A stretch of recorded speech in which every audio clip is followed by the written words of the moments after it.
Discover the world के मुअज़्ज़िज़ दोस्तों, अस्सलाम वालेकुम। दोस्तों, नबी करीम सल्लल्लाहु अलैहि वसल्लम ने अपनी अहादीस मुबारका में क़यामत की जिन निशानियों का जिक्र किया है, उनमें से एक अलामत ज़ल्ज़लों का पे दर पे आना भी होगा। एक वक्त ऐसा था कि अगर कहीं से इत्ला मिलती कि फलां जगह ज़ल्ज़ला आया है तो वहां के लोग फौरन तौबा इस्तग़फ़ार करना शुरू कर देते थे। लेकिन आजकल हर वक्त ही कहीं न कहीं ज़ल्ज़ले नमूदार हो रहे हैं और इनमें जानी और माली खसारा अलग होता है। और हाल ये है कि लोगों के दिलों में ना तो कोई खौफ है और ना ही इस बात का इल्म कि ज़ल्ज़ले इतनी शिद्दत के साथ क्यों आते हैं। कोई कहता है कि जमीन को एक बहुत बड़ी छिपकली ने अपनी पुश्त पर उठाया हुआ है, तो किसी का ख्याल है कि जमीन किसी गाय के सींगों पर कायम है और जब ये छिपकली या गाय अपने सींग हिलाते हैं तो ज़ल्ज़ले आते हैं। जबकि मजहबी अकीदे के लोग ये कहते थे कि अल्लाह अपने नाफरमान बंदों को इन ज़ल्ज़लों की वजह से डराता है, जबकि अरस्तु और अफलातून के नजरियात मिलते जुलते थे, जिनके मुताबिक जमीन की तहों में मौजूद हवा जब गर्म होकर जमीन की परतों को तोड़कर बाहर आने की कोशिश करती है तो ज़ल्ज़ले आते हैं। लेकिन दोस्तों, साइंस की तरक्की के साथ साथ इल्म और तहकीक के दरवाजे भी खुलते चले गए और इस तरह हर नए कुदरती सानहे के बाद इसके असबाब के बारे में जानने की जुस्तजू ने पुराने नजरियात की नफी कर दी।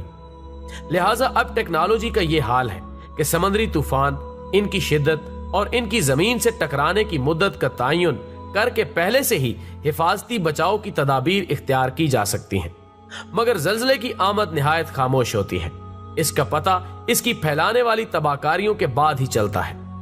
वैसे तो ऐसे आलात इजाद हो चुके हैं जो ज़ल्ज़ले गुजरने के बाद उनकी शिद्दत, उनके मरकज और आफ्टर शॉक्स के बारे में बता देते हैं। और साइंसदानों का कहना है कि जमीन की बैरूनी सतह के अंदर मुख्तलिफ गहराइयों में जमीनी प्लेटें होती हैं, जिन्हें टेक्नोप्लेट्स कहते हैं।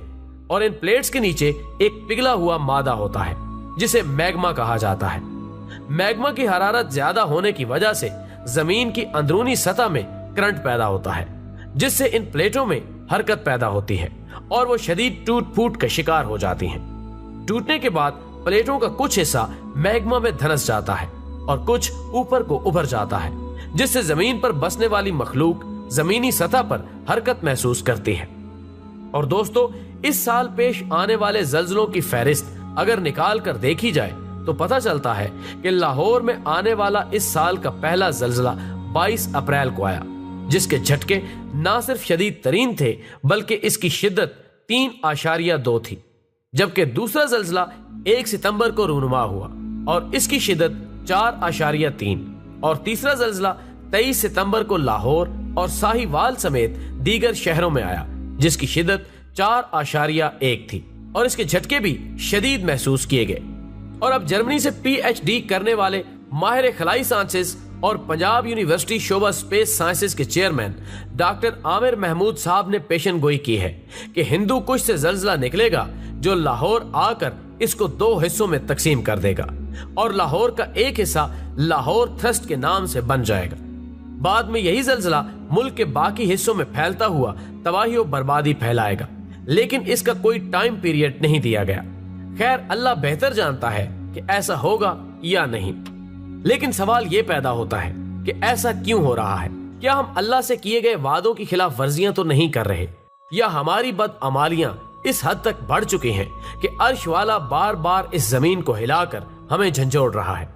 क्या 2005 वाले ज़ल्ज़ले की तबाही से हमने कुछ नहीं सीखा? अल्लाह फरमाता है, अगर तुम मेरे दीन से मुनहरिफ हो जाओ तो बहुत जल्द मैं तुम्हें हटाकर अपने ऐसे बंदे लेकर आऊंगा जो मुझसे मोहब्बत करते होंगे और जिनसे मैं मोहब्बत करूंगा, और वो जिहाद करेंगे मेरी राह में और किसी मलामत करने वाले की मलामत की परवाह नहीं करेंगे। बेशक अल्लाह बड़ी कशाकश रखने वाला और खबरदार है। अल-माइदा। दोस्तों, अभी हमारे पास सुधरने का वक्त है। अल्लाह हमें अपने दीन पर चलने की तौफीक अता फरमाए और अपने अजाब से हमें बचाए, आमीन। वीडियो पसंद आने की सूरत में इसे ज्यादा से ज्यादा लाइक करके हमारी हौसला अफजाई करें और इसे फेसबुक और व्हाट्सएप पर शेयर करने में हमारा साथ दें। हमारी अगली वीडियो आने तक अपना, दोस्तों और गिरदो नवा के लोगों का बहुत सारा ख्याल रखें। अल्लाह हाफिज।